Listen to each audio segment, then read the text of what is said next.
Muchas gracias por de nuevo participar y colaborar en una actividad solidaria a beneficio de la ONG Basida. En este caso contamos con la presencia de Ricardo González, que va a hablar sobre los secretos del contacto con extraterrestres, y también es un motivo para la presentación de su libro Lugares de Contacto.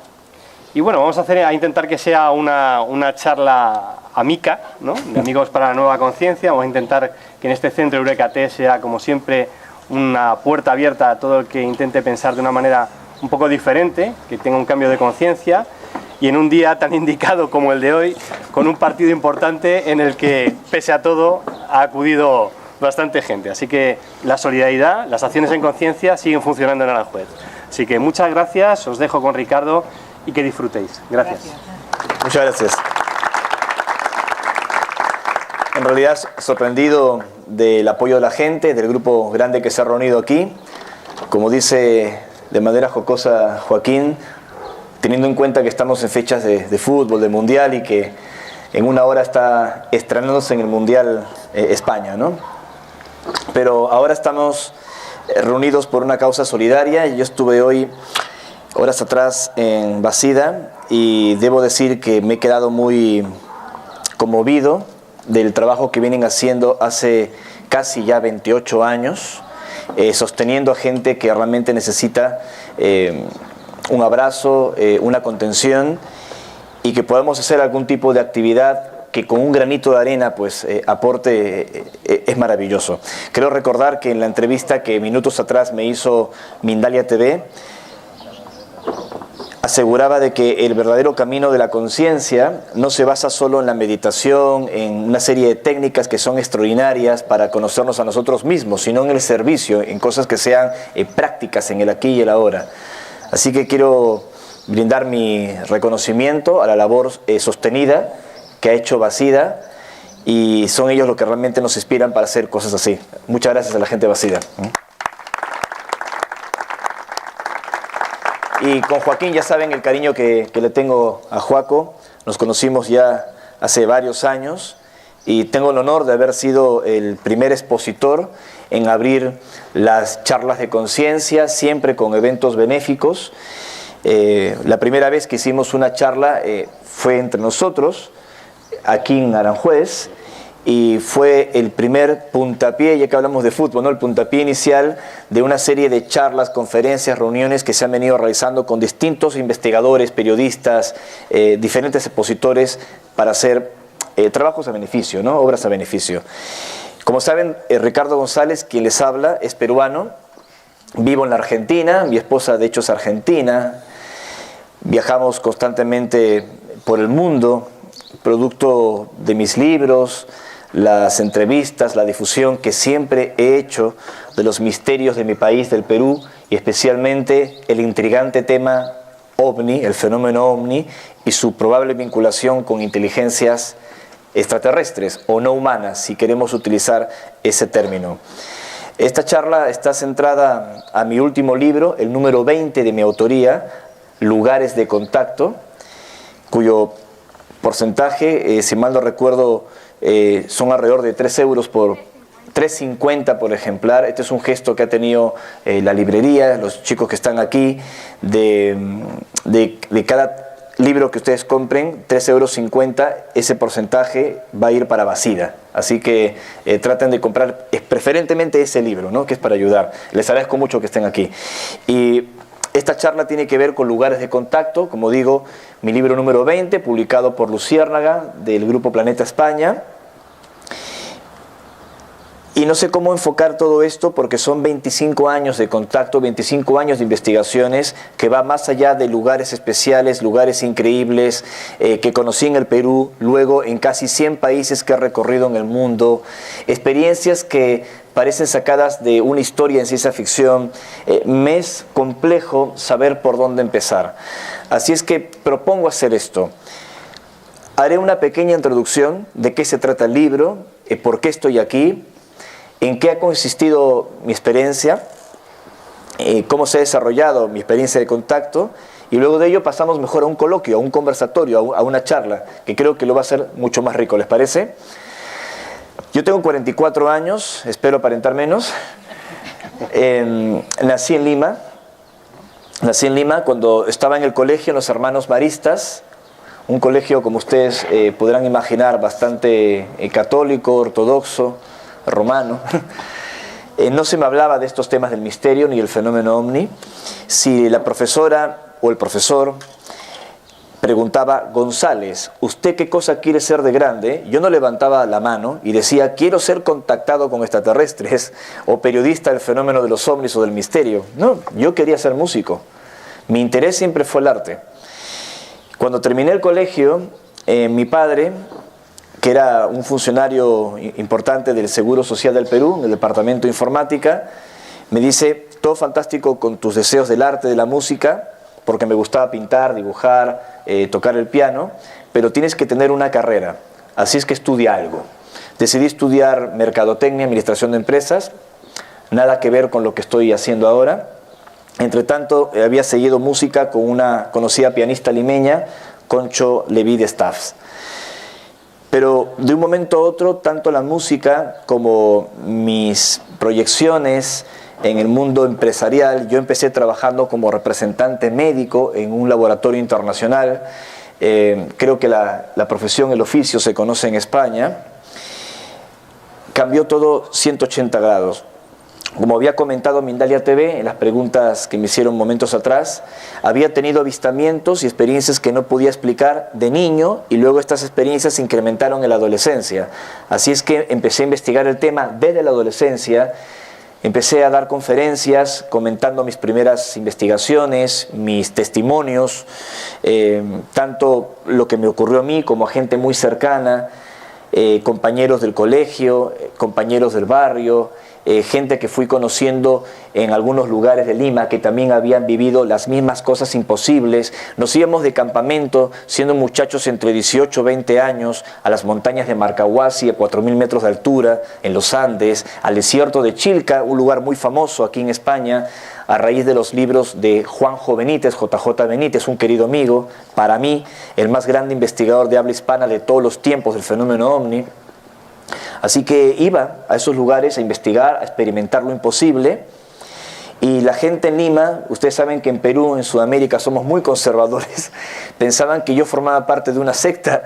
¿Qué corno estaba haciendo metiéndome en las montañas, en los Andes, en el desierto, entrevistando a los pescadores de las playas del sur chico para ver qué cosas habían visto salir del mar? Cuando los muchachos de mi edad estaban en las discotecas, estaban de joda, estaban de fiesta, si yo me había vuelto, no sé, parte de algún culto. Así empecé. Entonces, como digo, paralelamente a mis investigaciones, trabajaba en una firma internacional, y al aparecer en la televisión hablando de estos temas, empecé a incomodar a los gerentes de la compañía y directamente me despidieron. Me despidieron después de varios años de estar expuesto a los medios de comunicación, y desde ese año 99, estoy resumiendo mi historia porque me imagino algunos ya la conocen, hasta el día de hoy no he dejado de viajar constantemente por el mundo, atendiendo las invitaciones de congresos, de conferencias, investigaciones. No es un camino tan sencillo o tan fácil como de pronto la gente lo puede ver desde afuera. En casa estoy apenas 3 a 4 meses al año, el resto del tiempo estamos haciendo esto, ¿no? Y no es tan sencillo porque algunas personas que conocen nuestra experiencia, las cosas que afirmamos haber vivido, sobre todo del sector del periodismo, nos llevan a shows de televisión, programas de radio, y nos ven como un bicho raro, ¿no? Usted dice que tuvo contacto con extraterrestres, o que le pasó esto en el Perú, o tal vez usted es un charlatán, es un mentiroso que quiere utilizar estos temas para hacer dinero. Hay que estar muy mal de la cabeza para pensar que uno hablando de ovnis hace dinero. Hay que estar pero muy mal de la cabeza. O se quiere hacer famoso, que uno se quiera hacer famoso hablando de extraterrestres, créanme que no es buena idea, ¿no? Uno preferiría hacerse famoso como deportista, como músico, como inventor, no hablando de extraterrestres. Pero hay gente que a veces es un poco exigente, y no les culpo, porque este asunto es muy controvertido. Mi intención fue sencillamente difundir lo que me pasó, no con la premisa de convencer a la gente de estas experiencias, de que vi estos objetos, de que vi en algunas ocasiones a sus tripulantes, acompañado de otras personas, que invitamos a periodistas y a investigadores muy reconocidos del fenómeno OVNI para que nos acompañen a encuentros cercanos previa cita, como los que hemos tenido, por ejemplo, al pie de Monte Shasta en California, en los Estados Unidos. No, difundimos todo esto para que la gente solo piense, para que reflexione en esta posibilidad.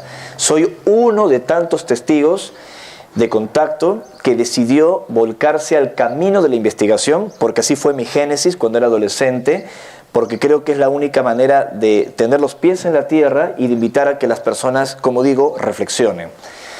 Así que Luciérnaga, del Grupo Planeta, charlando con mi primera editora, que fue Vanessa López, luego con María Fresquet, con otras personas vinculadas al Grupo Planeta, como mi querida Laura Falcó y otros amigos, mi próximo libro para editarse tenía que ser algo diferente. Y justamente el 2018 cumplía 25 años de investigación. Así que bueno, hagamos como un repaso, un resumen de estos 25 años de correrías por el mundo de investigaciones. Quienes conocen otros libros que ya he publicado, algunas conferencias o presentaciones en televisión, algunos temas les serán conocidos, como mi expedición a la Cueva de los Tallos, mi investigación del Paititi, la presunta ciudad perdida de los incas, los secretos del Cerro Uritorco, el contacto con seres extraterrestres llamados apunianos, que alguna vez hablamos aquí en Urécate, etc. Sin embargo, el libro no es solo un resumen de todo lo que ya he publicado, no se confundan. Me atreví a compartir cosas que nunca antes escribí, inéditas, haciendo un repaso de diferentes temas y otras cosas que estaban muy secretamente escondidas en mi corazón, sobre todo con algunos episodios que viví en mis expediciones al Altai en Rusia y al desierto de Gobi en la última expedición del año 2016 en Mongolia. Es decir, lugares de contacto, aunque habla de la trayectoria de un joven peruano, hoy no tan joven, ¿no? Por el misterio, por el contacto, por las experiencias, no es una búsqueda de lo exterior. Y con esto quería cerrar este resumen. No es una búsqueda de cosas que están fuera de nosotros, de ir a las pirámides de Egipto, o a China, o a México, buscando lo extraño. Es sencillamente ver en ciertos lugares de poder un espejo que nos recuerda quiénes somos nosotros mismos. Por esa razón, llegué a la conclusión de que el contacto auténtico que buscábamos y los misterios de estos lugares de contacto que estábamos escudriñando era un pretexto para encontrarnos, como hoy digo, con nosotros mismos. Nicolás Roerich, un pintor, un artista, un gran explorador ruso que vengo siguiendo desde mi juventud, el creador de la famosa bandera de la paz, decía que estos lugares de contactos eran llamados en su tierra Yalmiks, que significan lugares de compasión, lugares de milagros, y que en ciertos lugares te encuentras a ti mismo, pero no porque los lugares sean específicamente importantes, sino porque resuenan contigo. En este momento, aunque suenen muy místicas mis palabras, el gran grupo que se ha reunido aquí está formando como un lugar de contacto entre nosotros mismos con esta información, y espero que todo lo que podamos compartir aquí, más allá de mis experiencias, mis investigaciones, mis dudas, mis certezas, genere algo más que datos, más que información para el intelecto, que sea algo que nos conmueva, que nos invite a soñar, a vibrar en una magia que siempre ha guiado mi vida y que procuro que esa magia pueda también afectar la vida de otros. Ese es mi camino. Esta es una pequeña introducción de lo que he venido haciendo en 25 años de difusión abierta por todo el mundo. Lugares de contacto es un gran resumen de lo que he venido haciendo y un punto de partida para lo que viene de aquí para adelante. Así que, más que seguir charlando sobre qué me pasó, de dónde vengo y a dónde vamos, quisiera charlar con ustedes, hacer un coloquio de todo esto para aquellos que tal vez ya leyeron el libro o cualquier pregunta que puedan tener sobre el contacto extraterrestre. De hecho, nosotros titulamos esta charla Secretos del Contacto Extraterrestre, para poder profundizar estas increíbles experiencias que nos han ocurrido no solo en el Perú, sino también algunas que hemos afrontado en España. Así que a partir de este momento, agradeciendo a Mico y a Eurécate, empezamos ya el coloquio, y cualquier pregunta, cualquier comentario, solo levanta la mano y charlamos. ¿Bien? Ismael. ¿Cómo estás, Ismael? Gusto verte. Buenas tardes. Muchas gracias por tu visita, don juez. Una cosa que últimamente está resonando mucho, por lo menos en mi entorno, es sobre las abducciones. ¿Cómo es que se permite que determinadas entidades extraterrestres puedan abducir a personas sin siquiera su consentimiento? ¿Es así? Hay de todo en el universo, y aquí me preguntan sobre el caso de las abducciones, una palabra que viene del inglés abduction, que significa tomado, llevado en contra de su voluntad. Es decir, que no todos los encuentros cercanos, como los que nosotros hemos reportado, han sido amistosos. Nuestro caso fue así. Seres que tienen una apariencia muy similar a la nuestra, o más bien nosotros a la de ellos, depende cómo observemos el tema. De aspecto muy humano, cabeza, tronco, extremidades, algunos de ellos bastante altos, casi 2,70 metros de estatura o más, verdaderos gigantes, habitualmente enfundados en un enterizo de aspecto metálico que está muy pegado al cuerpo, y se ve que es una silueta atlética en hombres y mujeres de estos seres que hemos visto. Solo las manos y el rostro están descubiertos. La comunicación con estas criaturas siempre ha sido mental o telepática. No es que los hayamos visto muchísimas veces. A lo largo de estos 25 años los habremos observado en unas 8 o 9 ocasiones como mucho. En mi caso no se produjo estos raptos o abducciones. En los congresos a los que me han invitado, sobre todo en los Estados Unidos, descubrí algunos testigos que afirmaban haber sido tomados en contra de su voluntad, que unas criaturas de apariencia diferente, que describen de 1,20 m, 1,30 m, con una cabeza bastante amplia, con unos ojos negros almendrados, que la ufología norteamericana le llama the Greys, los grises, tan popularizados en el cine, tan popularizados en algunos libros que parecen sacados de una mente alucinante, los sacan de su propia casa. O sea, esto no ocurre en el campo, sino que los sacan a veces de su propia casa, y se supone que estas criaturas pequeñas los llevan dentro de una nave y los someten a algunos estudios que parecen médicos. De hecho, hay algunos casos donde algunos de estos abducidos o raptados les han colocado pequeños implantes que más tarde han sido retirados por médicos, y los implantes no correspondían a ninguna aleación que se conozca en la Tierra. Es bastante complejo. Entonces me preguntan lo mismo que tú. ¿Cómo es posible que estas cosas estén pasando en la Tierra, si realmente sucedieron? ¿Acaso no que estos seres venían con buenas intenciones? Y los que vienen con buenas intenciones, ¿cómo es posible que hayan permitido que los otros hagan estas cosas? Qué complejo de contestar. Primero porque es difícil situar en un tipo de comportamiento a entidades que no son humanas, donde los humanos tratamos de juzgarlas de acuerdo a nuestra moral y a nuestra ética. Supongo que estos seres se comportan de forma diferente. No estoy justificando los raptos si es que los hubo, solo tratar de entender nuestra percepción.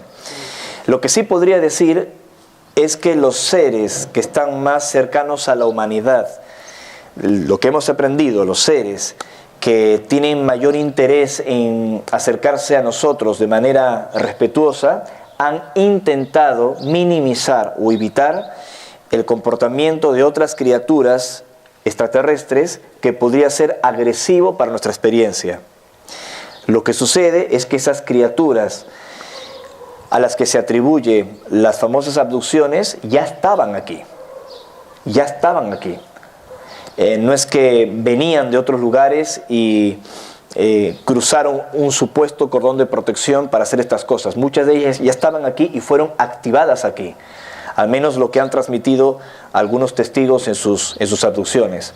En síntesis, diría dos cosas. Esto habría ocurrido.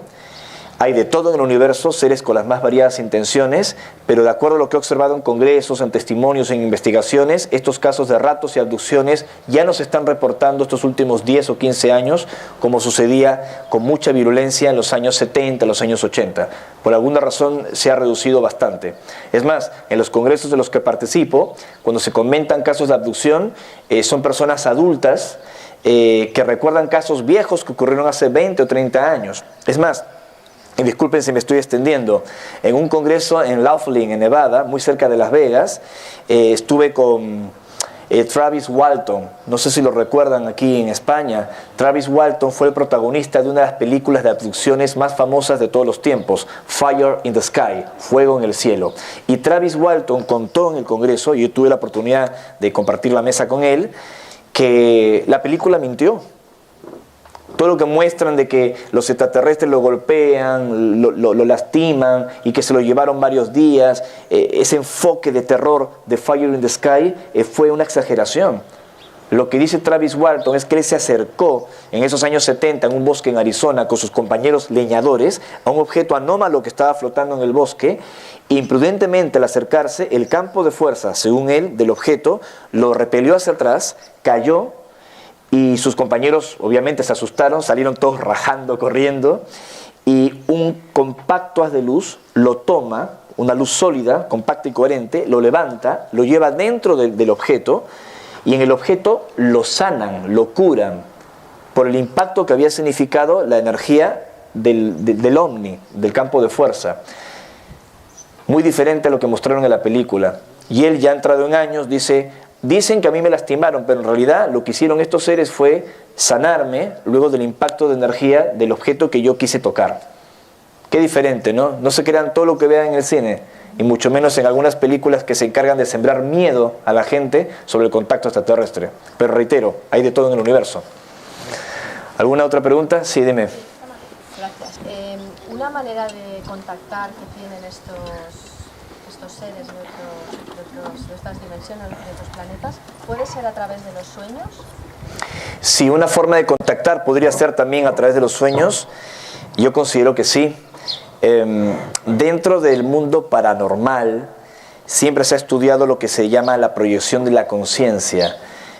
A veces ha ocurrido de personas que están descansando en la habitación y se ven de pronto caminando en el living, en la salita de la casa, y dice, carambas, estaré sonámbula, ¿qué hago por aquí? Y vuelven a su dormitorio y de pronto, sorprendidas, ven que su cuerpo sigue en la cama como durmiendo.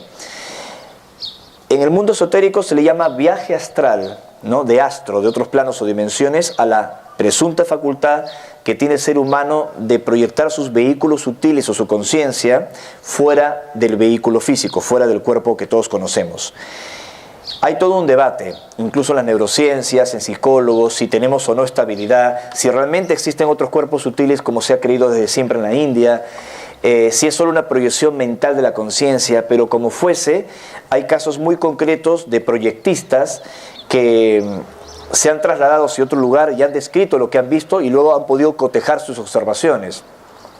Pues esa vía tiene que ver muchísimo con el mundo de los sueños. Nosotros tenemos unos 4 estados de conciencia que habitualmente estudian nuestros científicos, unos estados que pueden ser medidos por la actividad cerebral en un aparato que todos conocemos, que es el electroencefalograma.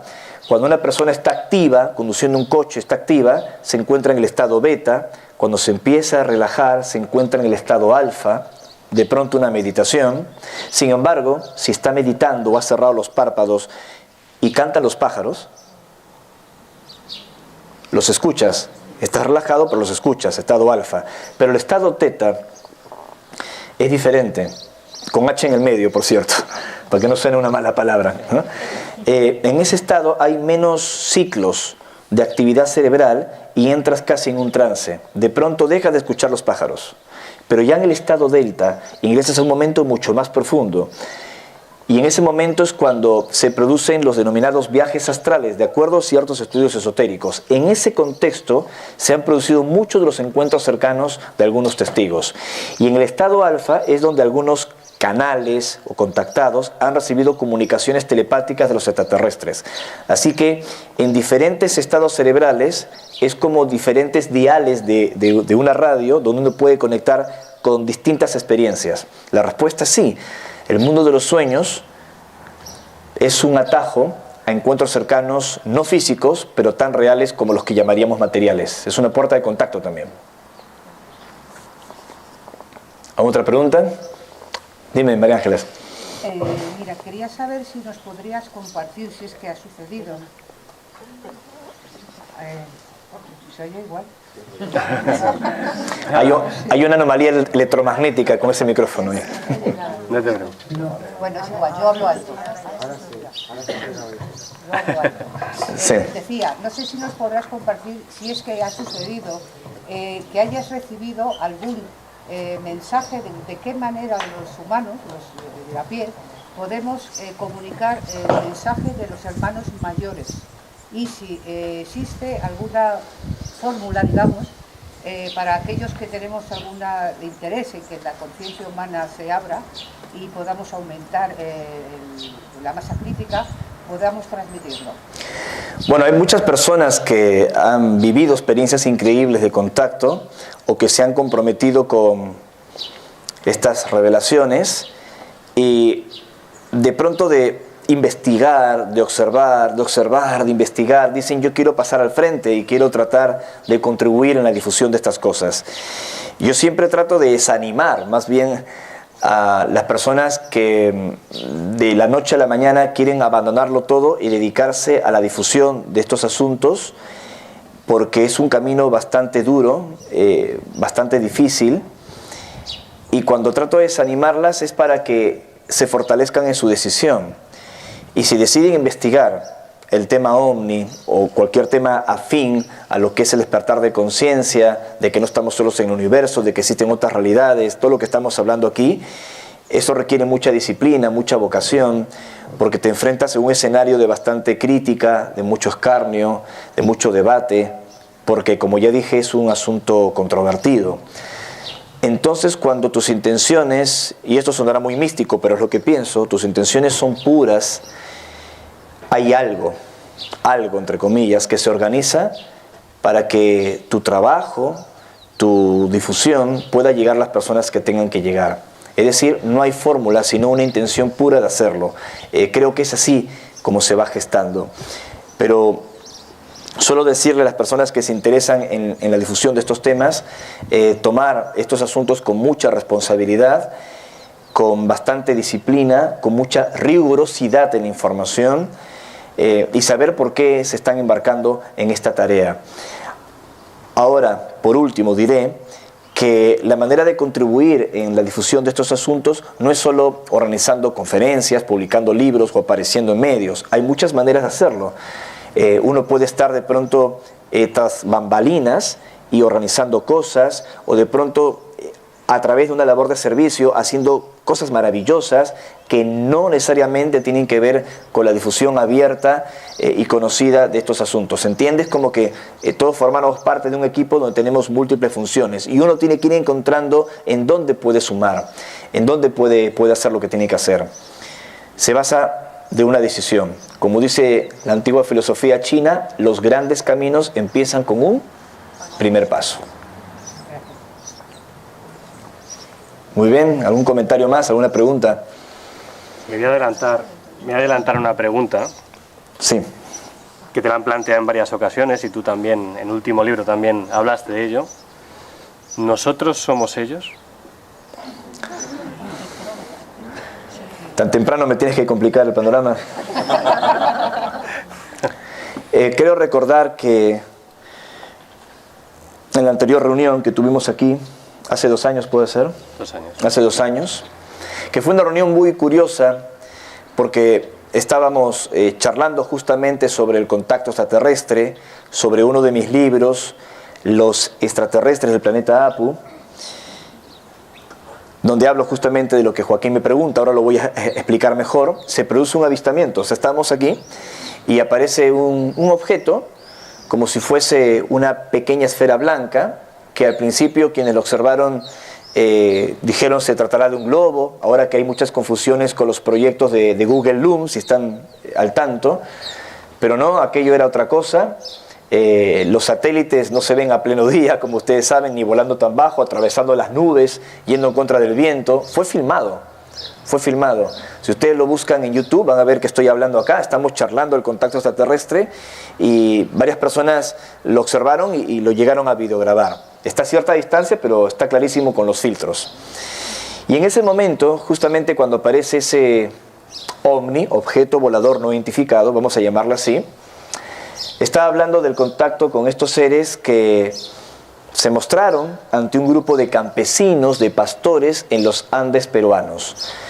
Un contacto que deben saber no empieza obviamente conmigo o con otros testigos muy famosos del fenómeno ovni en el Perú, sino que ya había iniciado esa experiencia en los años 50 con olvidados pastores de los Andes. Hay una región del Perú que se llama Ancash. Es una provincia, un estado, por llamarlo así, una provincia, una región del norte del Perú, al norte de Lima, que es muy bella, no en vano le denominan la Suiza peruana por sus glaciares, sus picos de nieves perpetuas. Una de las montañas de allí, el Alpamayo, es considerada una de las montañas más bellas del mundo.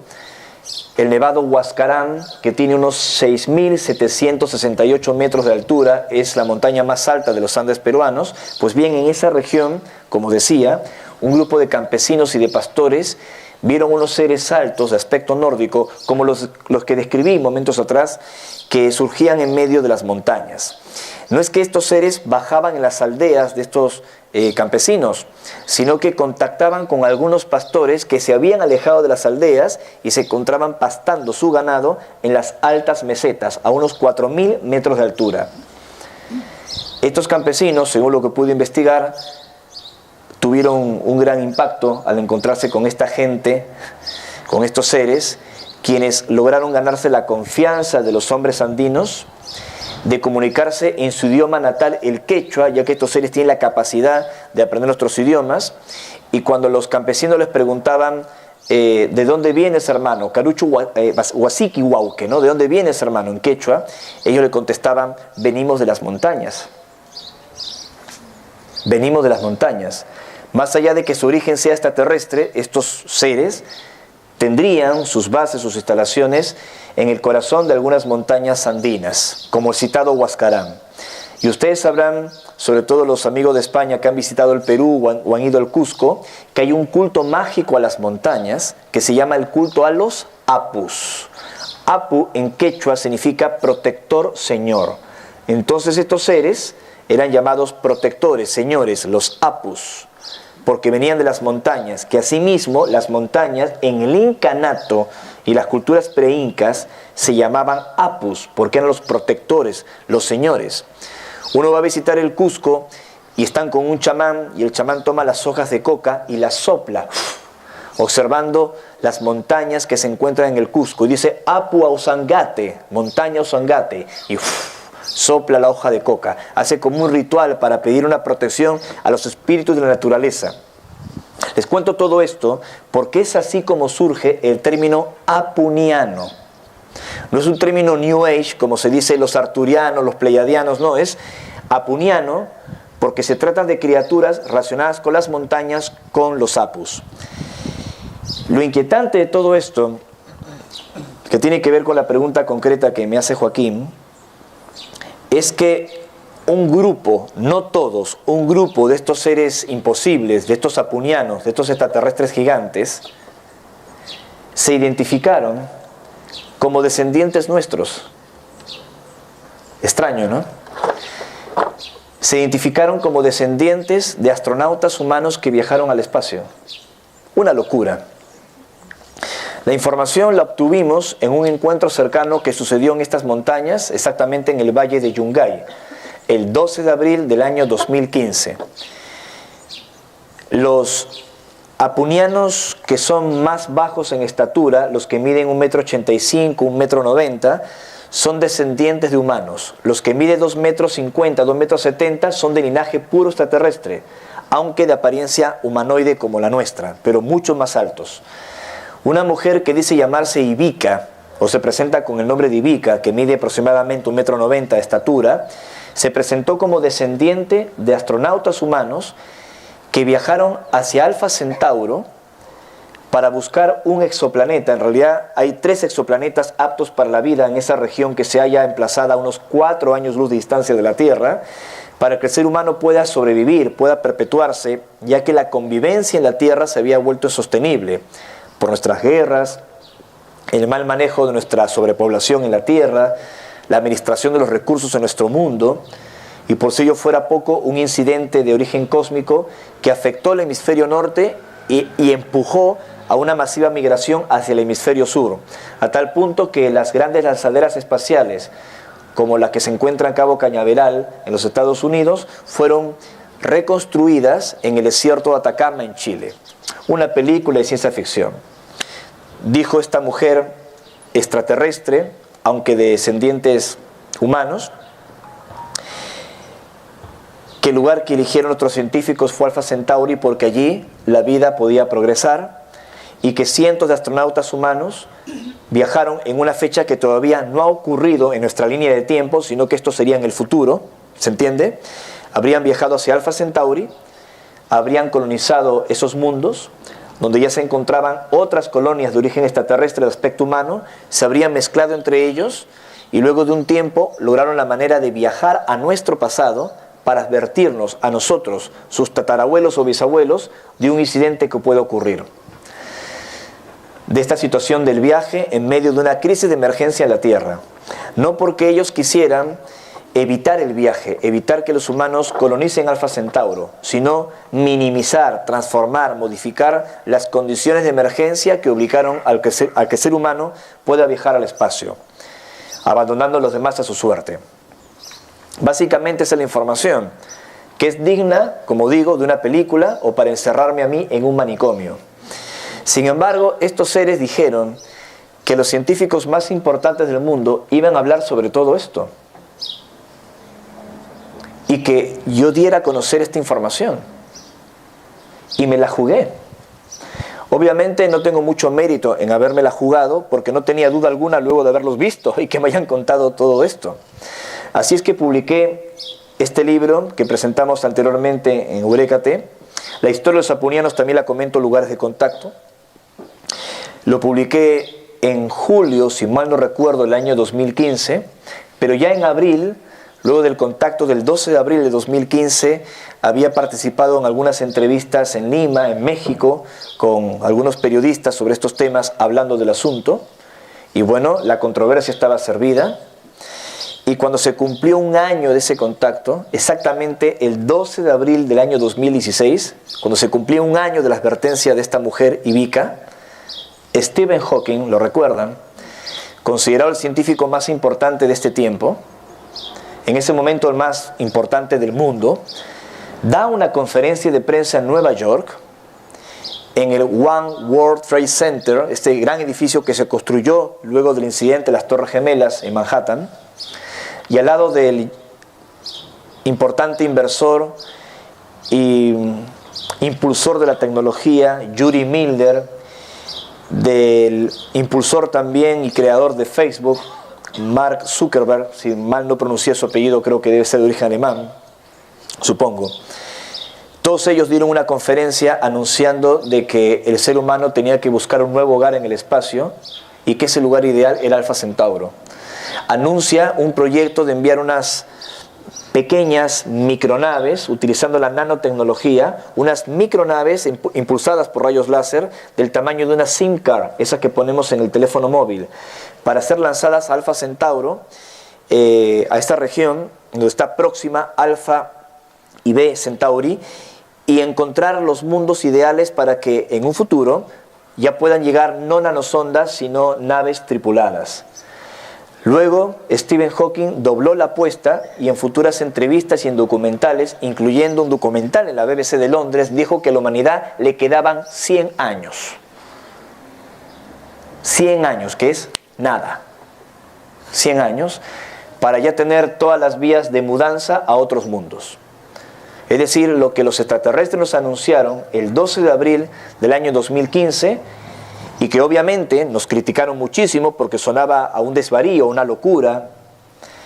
El científico más importante de la Tierra lo estaba sugiriendo exactamente un año más tarde. Ustedes pueden entrar en internet, este vídeo se va a ver en YouTube, busquen Los extraterrestres del planeta Apu, que hay una edición digital gratuita que ha leído más de 50.000 personas en Script. Vean la fecha de la publicación del libro, lo que comentan estos seres, y luego vean la conferencia que también está subida en YouTube de Stephen Hawking.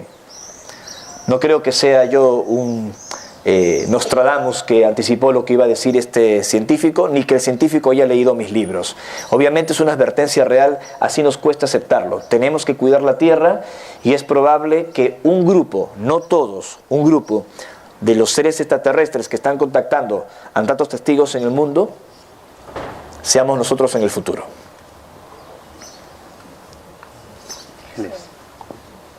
Normalmente cuando hay un encuentro, Ricardo, las personas se asustan y no llegan a comunicarse. Gracias. Pero en este caso, ¿sí? Vale. Pero en tu caso, que tú has podido comunicar con ellos, ¿cómo te comunicas? Porque telepáticamente es la mente, pero ¿se comunica uno con el corazón? Es una pregunta muy interesante. Dentro de los encuentros cercanos a veces se producen todo tipo de sensaciones. Hay gente que se asusta en una experiencia, digamos, directa. No necesariamente eso ocurre porque tengas miedo al contacto con esos seres o la naturaleza de esos seres, sino a lo desconocido. Y también a lo que implica hallarse de pronto en un lugar solitario, como nos ha sucedido a nosotros, en medio de la noche, y ver estos objetos cerca, ciertos campos de luz, de energía, no sé cómo denominarlos, donde surgen figuras humanoides con las cuales te encuentras y tienes algún tipo de interacción. Aunque no nos ha pasado siempre, las veces que ha ocurrido siempre hemos tenido un impacto emocional tremendo. Y hemos participado con distintos investigadores y otros testigos de estas experiencias.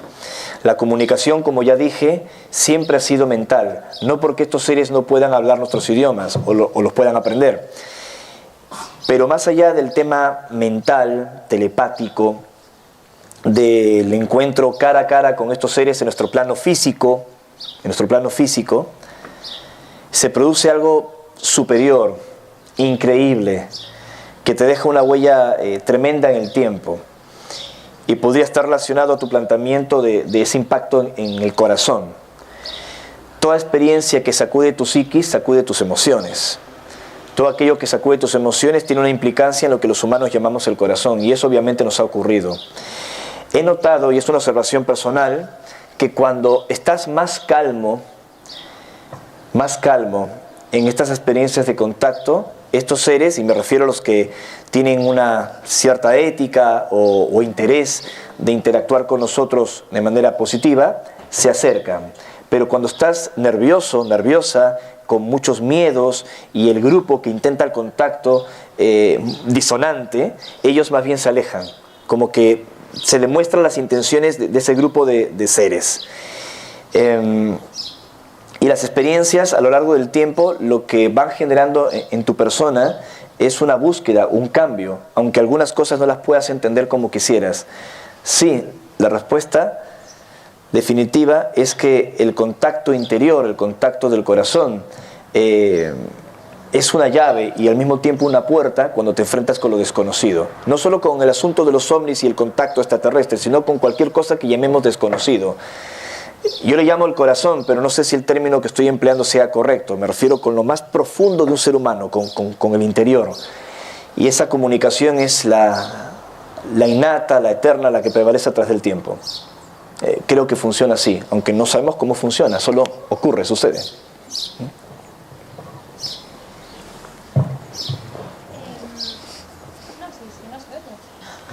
No sé. Al fin, muy bien.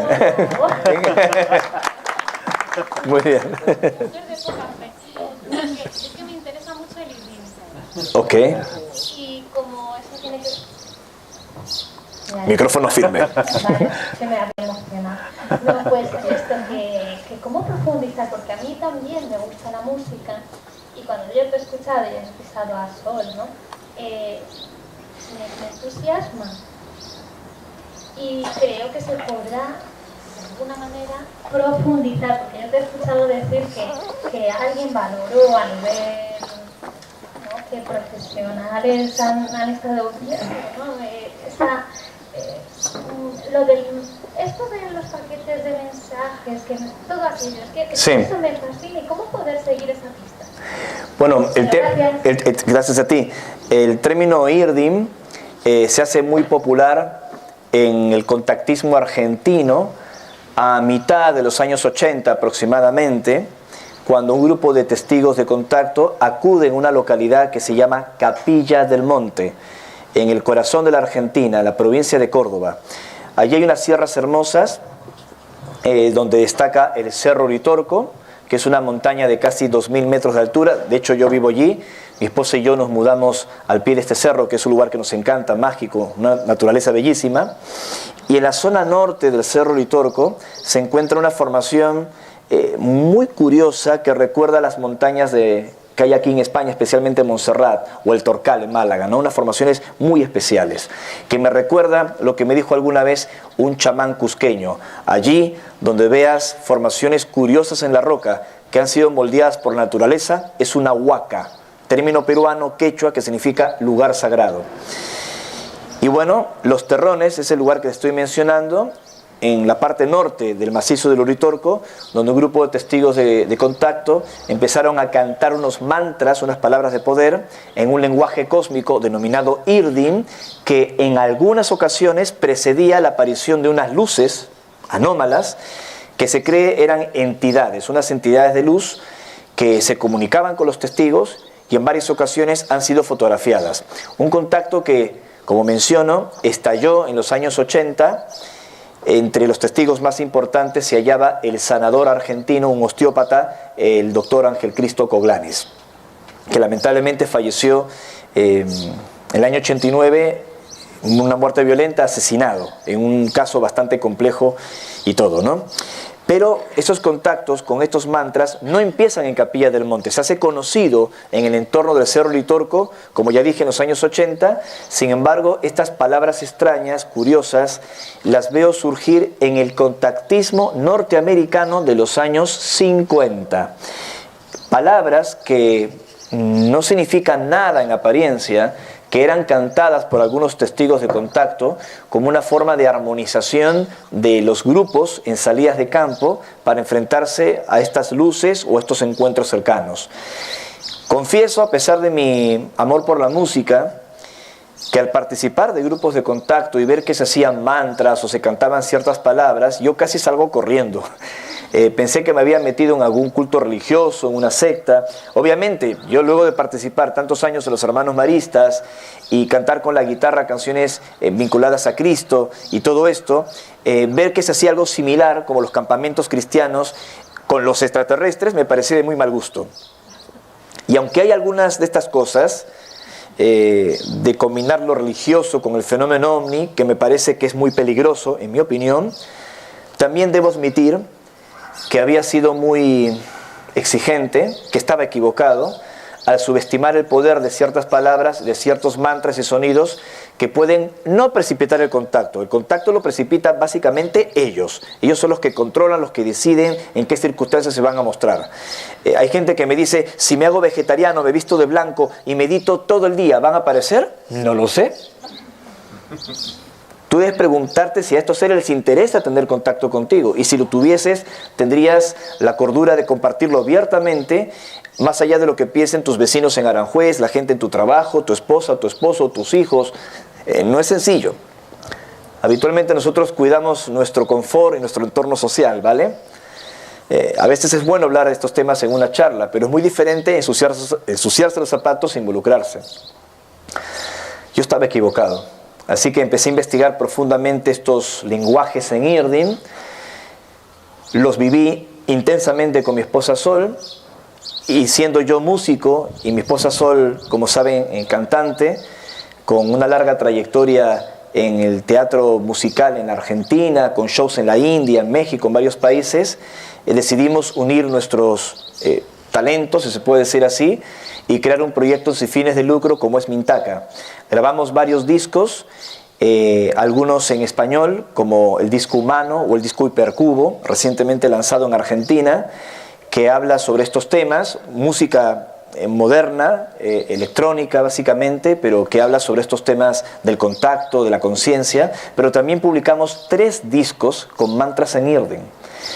Y mucha gente que los ha escuchado están disponibles gratuitamente en nuestro sitio oficial de internet, en nuestro canal oficial de YouTube.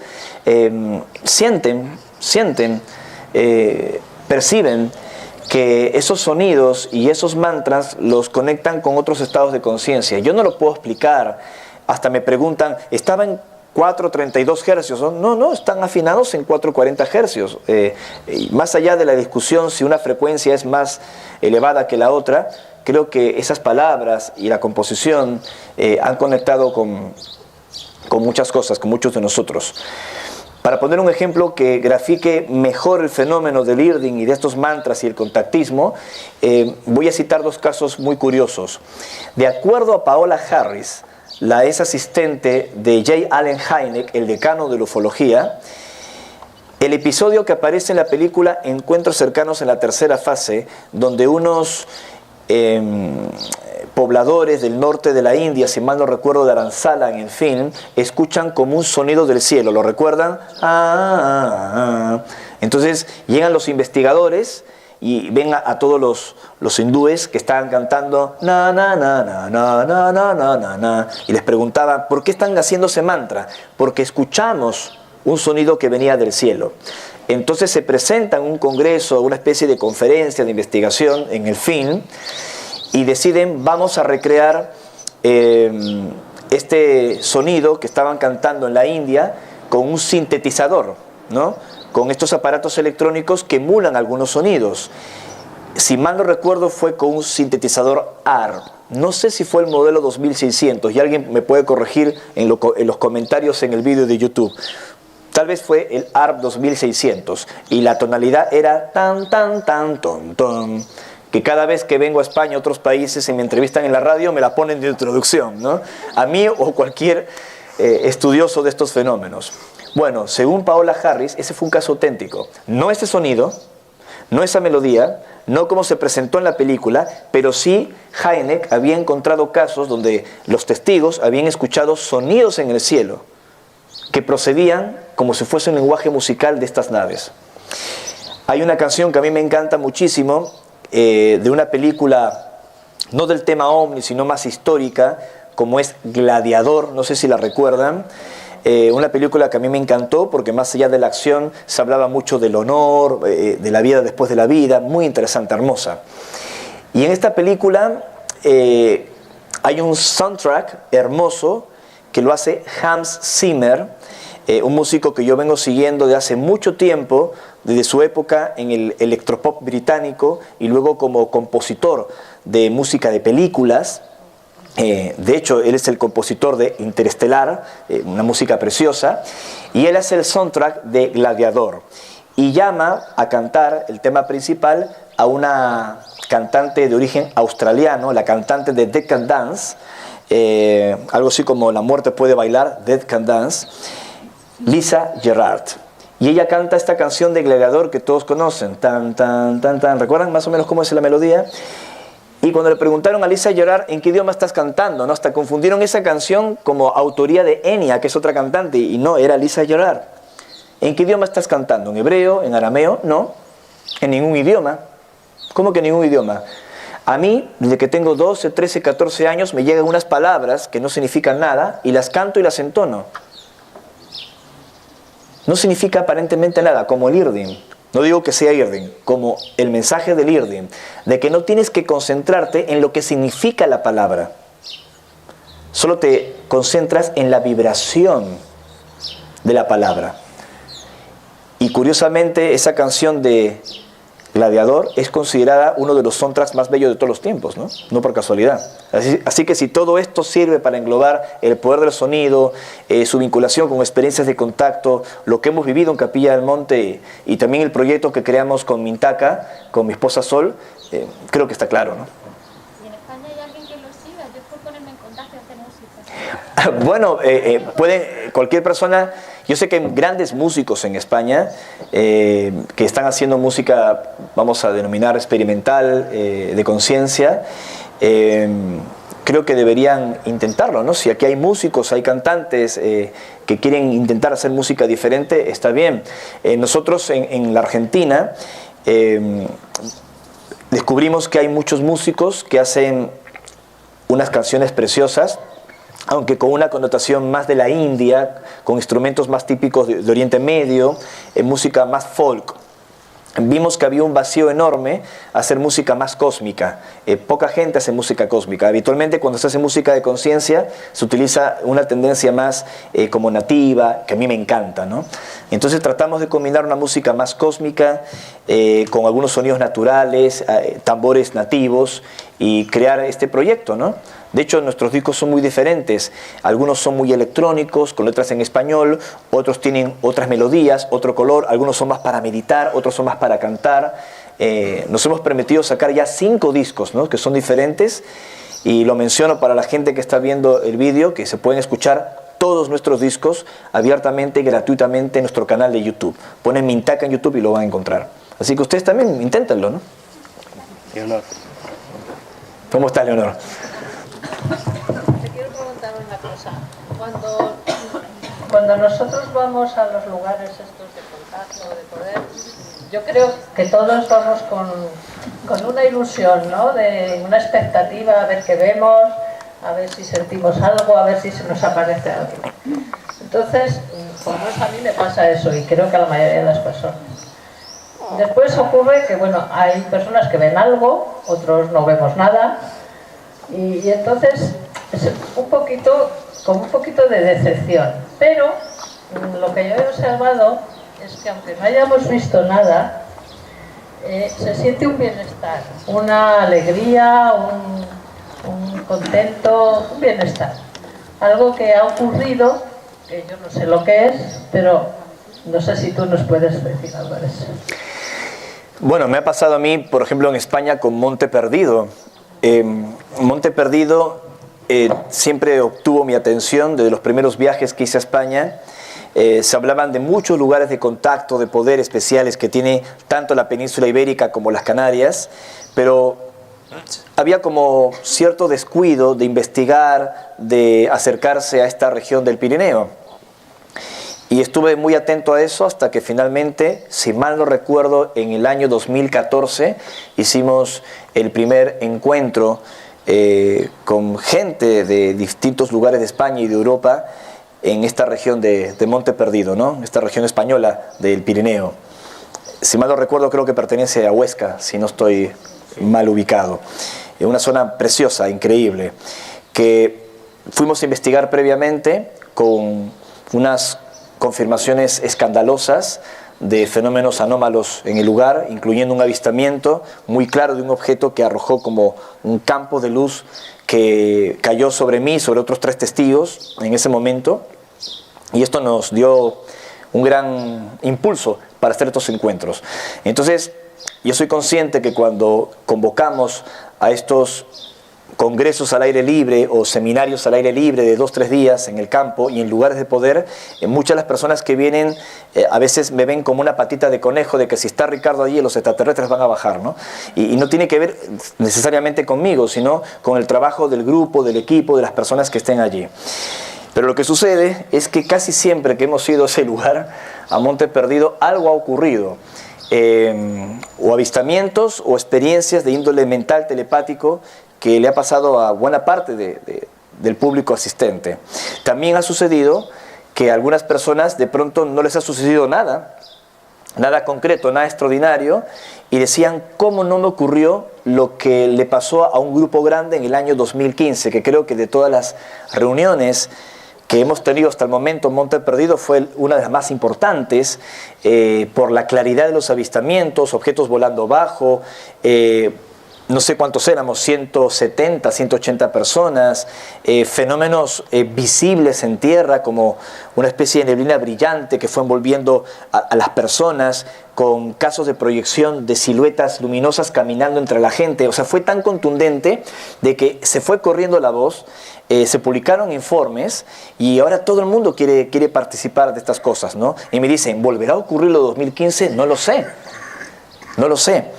Pero creo que las personas que se acercan a nuestro trabajo terminaron de comprender que no vamos necesariamente a vivir un contacto o a buscar una experiencia. Vamos a dialogar entre nosotros, a compartir información y en un contexto muy especial como es un lugar de contacto. Y si ellos lo consideran conveniente, si las condiciones se dan, ocurren fenómenos increíbles como el del 2015.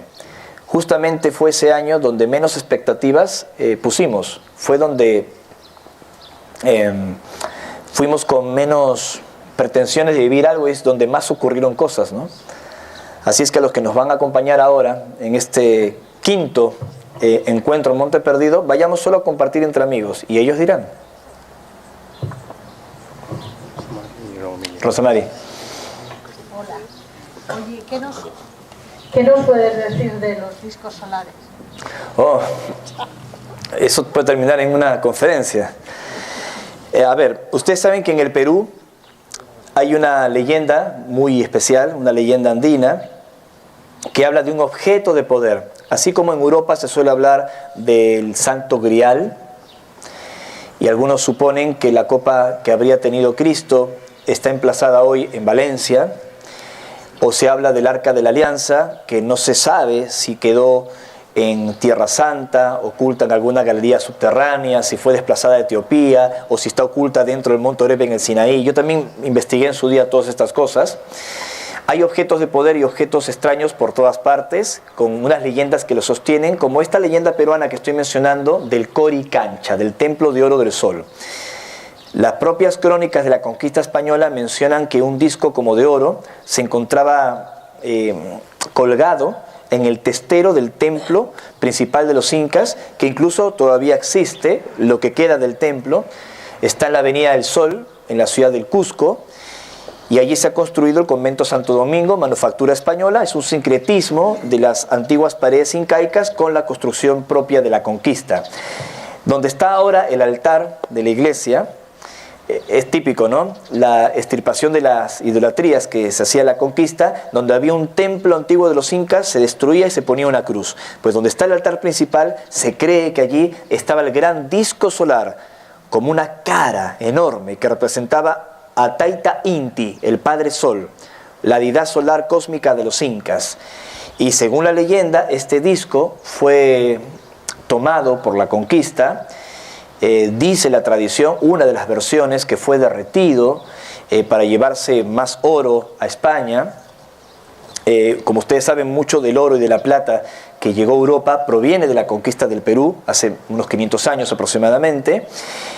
Pero hay otra versión, una versión que mantienen los chamanes, y no es una versión antojadiza para sembrar heroísmo, ni mucho menos, sino que está sostenida por una tradición oral muy vieja de que el disco principal, el disco auténtico, fue rescatado y habría sido llevado hacia el antisuyo, es decir, donde sale el sol. Antisuyo es donde sale el sol. Cuando se coloca en el cenit es el intisuyo. Cuando se oculta es el contisuyo. Hacia el lago Titicaca es el collasuyo, el altiplano, los collas. Y el chinchaisuyo hacia el ecuador. Por eso a los incas se le llamaba el imperio del Tawa Inti Suyo. Tawa 4, Inti el sol, Suyu región. Fueron hacia donde el sol salía, su deidad solar, para ocultar el disco de oro. Y nosotros hicimos expediciones a esa región del Antisuyo, donde salía el sol, que no sería otra cosa que las sagradas selvas del Manú, donde se encontraría la mítica Paititi. Pero aquí el panorama se complica, porque de acuerdo a los mensajes de estos seres, ese disco del que estoy hablando es uno de 13. Es un disco de 13, de una red de 13 herramientas de poder, de 13 objetos imposibles, arqueológicamente imposibles, que se encontrarían repartidos actualmente en las Américas. Para ser más exacto, desde el monte Shasta, donde se supone que uno de estos discos se encuentra oculto en una galería intraterrestre, subterránea, de la Montaña Blanca, que habría sido visto por algunos investigadores como J.C. Brown. Esto lo comento en mi libro Lugares de Contacto. Él dejó un testimonio. Algunos geólogos que estuvieron trabajando en la zona afirmaron haber descubierto unos túneles en la Montaña Blanca, en California, y haber visto un disco como de oro en su interior. Así que es otro testimonio, pero un testimonio nada más, no fotografías, no un hallazgo, digamos, refrendado por la arqueología como idealmente debería haber sido, o tal vez no, para que ese lugar no quede expuesto y caiga en manos equivocadas. Pero como digo, estos 13 discos se encontrarían desde Monte Shasta hasta la península antártica, ocultos en lugares de misterio, lugares que hemos visitado que son fascinantes, como Roraima en Venezuela, o la Cueva de los Tallos en el Ecuador, o la Sierra del Roncador en el Mato Grosso en Brasil, donde también hemos hecho expediciones, donde en su día, en los años 20, el coronel inglés Percy Harrison Fawcett se perdió buscando la mítica ciudad de Zeta. No sé si han visto la película, hay un libro que se ha editado que es extraordinario. Yo estuve en esa selva, ese es un lugar muy complicado. Así que esta información la recibimos y la investigamos hace aproximadamente 17 años. Y la publiqué, la dimos a conocer y realmente nos ha accedido.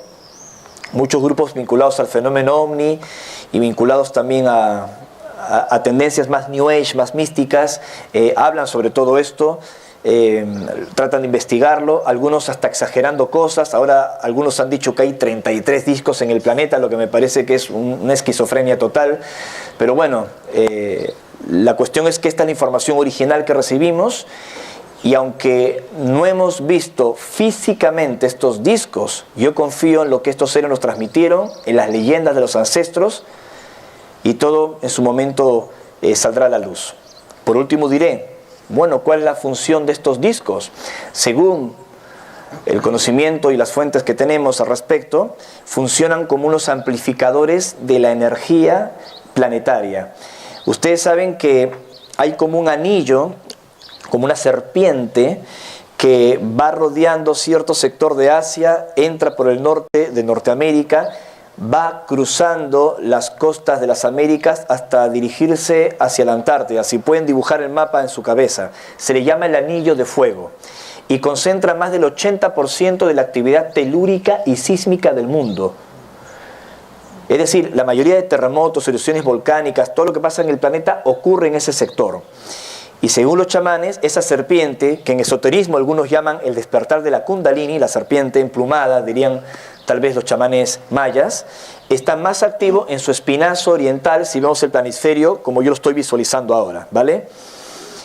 Por eso los discos están colocados como si fuesen grandes agujas de acupuntura o amplificadores en estos sectores del sector oriental del anillo de fuego, que es el más activo, o se cree que podría ser el más activo del planeta en estos momentos.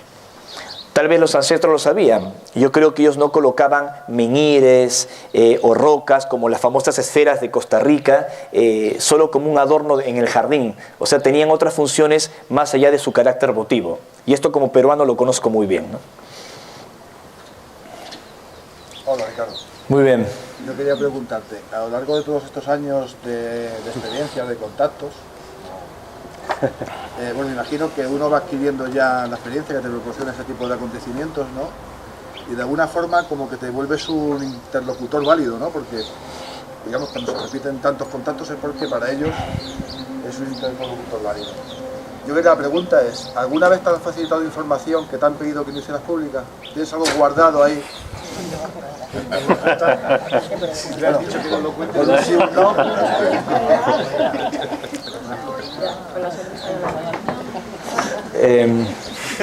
Sí.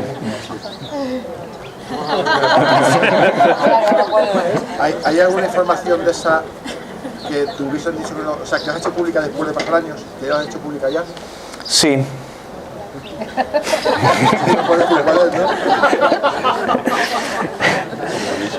¿Para qué compañía trabajas? No, bromas aparte, me han pasado cosas increíbles con este tema, que en algún momento hasta me han puesto en peligro. Y créanme que no estoy exagerando yo detesto las exageraciones y detesto las teorías de conspiración y la conspiranoia, disculpando la redundancia, pero en algún momento algunas cosas que hemos recibido, algunas informaciones bastante complejas han irritado a alguien. En algunas oportunidades, al exponerme públicamente en medios de comunicación, en algunos países he llamado la atención de algunos militares o políticos que no querían venir a mis conferencias o a mis presentaciones, no querían aparecer allí y me han invitado a comer a sus casas, me he reunido con gente muy importante, me han contado cosas muy gordas y yo en algún momento muy entusiasmado he dicho me he reunido con fulano, me he reunido con mengano, me ha dicho tal cosa y he tenido algunas complicaciones. Entonces he tenido que aprender a veces a medir con quién estuve, con quién hablé y ser muy cuidadoso con las cosas que me han transmitido. Esto en la parte humana. Y luego dentro del contacto hay algunas cosas que estos seres nos han transmitido y nos han dicho que de momento las mantenga en silencio por un protocolo de cuidado, y de que esta información se dé a conocer más adelante, y cada vez que les he hecho caso ha surgido bien. En alguna oportunidad, por ejemplo, cuando tuve una experiencia muy importante, una visión, un viaje, una cosa inexplicable que me sucedió en la Cámara del Rey, en la Gran Pirámide, en el año 2003, que tuve una experiencia que todavía no puedo explicar, donde me vi como en otro lugar, luego de permanecer un momento dentro del sarcófago, una visión tan clara, tan aplastantemente verídica, que yo sentí y recibí la indicación de no darla a conocer abiertamente en ese momento. Tenía que madurarla, entenderla, comprenderla, pero por la presión de mucha gente, ¿qué fue lo que viste? ¿Qué fue lo que te pasó? Publiqué un informe, encima en el contexto del grupo de contacto en el que yo estaba muy involucrado en ese momento, y si bien es cierto ese informe, esa información que luego se tradujo en mi libro El Portal Cósmico de Orión, afectó a mucha gente y fue muy interesante, si lo hubiese escrito en el momento correcto, lo hubiera escrito de otra forma, lo hubiera madurado de otra manera. La experiencia fue real, pero a veces la manera como cuentas las cosas, el contexto como las das a conocer, es muy importante el reloj de la transmisión. Nunca debe ser antes de tiempo, ¿no? Pero al menos esta charla, que estamos aquí en Huerecate, sí fue en el momento preciso. ¿Una última pregunta? Bueno. Muy bien, cerramos contigo, Yesa. Necesito micrófono, que hablo bastante. Ya veo, ya veo. Tengo buena voz, lo heredé de mi madre. La voy a apuntar para que no se me olvide. Vale. La apariencia física con la que se presentan ante los humanos algunos de estos seres, o todos, ¿difiere de la suya real, dependiendo de la comunicación, el mensaje que quieran transmitir, o de las creencias del testigo, como creo que pasa en el caso de las apariciones marianas? ¿Qué nos puedes decir? Si me ciño a los seres que yo he visto, tengo la sensación que algunos de ellos son como son, como los he observado, con apariencia humana, pero no puedo poner las manos al fuego por todos. Es muy probable que haya alguna mutación en la apariencia de estos seres, no en sus intenciones, sino de estos seres, de acuerdo al contexto del testigo y al nivel cultural del testigo. Pusiste de ejemplo las apariciones marianas, y en mi libro, Lugares de Contacto, hablo de un episodio particular que hemos investigado juntos en Garabandal, y voy viajando hacia atrás haciendo un breve repaso de algunas apariciones marianas que también tienen tanto que ver con el fenómeno ovni, y hago hincapié en lo que pasó en México en el siglo XVI, que antes de la aparición de la Señora de Guadalupe en el Cerro del Tepeyac, en el mismo cerro aparecía Tonantzin, la Madre Tierra. Los antiguos mexicanos describían una deidad femenina que representaba, como digo, la Madre Tierra antes de que apareciera Guadalupe. ¿Por qué antes era una entidad diferente con unos símbolos curiosos extraños? Hasta que en el siglo XVI, en 1531 concretamente, Juan Diego observa a esta Virgen Morena. O sea, es como curioso, es como extraño. También sé, por el caso de Garabandal concretamente, que habían reportes de dioses o de luces o de fenómenos espirituales en la zona mucho antes de los episodios de los años 60 que ocurrieron en este hermoso pueblo de Cantabria. Hemos hallado juntos, gracias a investigaciones bastante interesantes, unos objetos de piedra que están erguidos, que tenían un objetivo ritual. Estaban allí desde antes de las apariciones de Garabandal. Entonces yo me pregunto si el fenómeno se va adaptando y va mutando, como los crop circles en Inglaterra. Los círculos de las cosechas se conocían desde hace mucho tiempo atrás, se le llamaba los círculos de las hadas, y siguen ocurriendo hoy. Pero en el caso concreto de los seres que nosotros hemos visto, han sido descritos de la misma forma en épocas muy anteriores como en esta. Solo hay que echar un vistazo, por ejemplo, a la Biblia. Seres con trajes de metal bruñido, con voz como de trueno, que se mueven en vehículos luminosos, en carros de fuego, son descripciones como las que hicieron los nativos norteamericanos cuando vieron por primera vez un ferrocarril o un coche, ¿no? Lo iban a decir, vi un Mercedes-Benz. No podían describirlo de esa manera, describían las cosas como podían. Así que redondeando toda esta reflexión en base a tu pregunta, sí, creo que algunos de ellos han podido adaptarse a algunos contextos personales del testigo, pero de los seres que yo he visto, de momento me atrevo a afirmar que Ivica es Ivica y es quien es. No en vano contaron esa historia, ¿no? Por último diré, ya que estamos cerrando la jornada de hoy, que lo importante de todos estos asuntos que hemos hablado no es creer en ellos, sino investigarlos. Esto no pone en contradicción nuestra formación profesional, nuestros conocimientos, si es que tenemos mente abierta para integrar estas revelaciones. Tampoco tiene por qué poner en contradicción o en discusión nuestra fe en algo superior, nuestros conceptos místicos o religiosos.